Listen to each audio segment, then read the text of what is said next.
Hello there.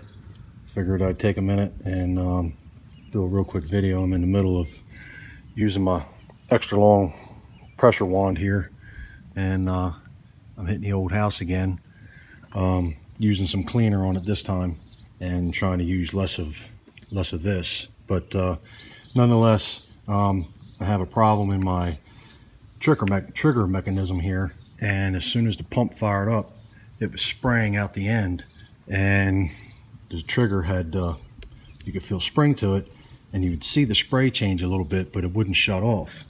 So I decided to take it apart. I figured it was something simple, and it is. I don't know how many other pressure washer handles this would apply to, but this one is one I did the video on a while back. So anyhow, it's just 2, 4, 6, 7 screws, and they're just Phillips there. I'll show them to you. There it is right there. Take them out. I've already had this apart and figured out what's wrong. Just set that guy off. There's your valve body, and it just lifts right out of there. Again, like I say, it's on this pressure washer handle here. And what I had, see if I can prop this up here.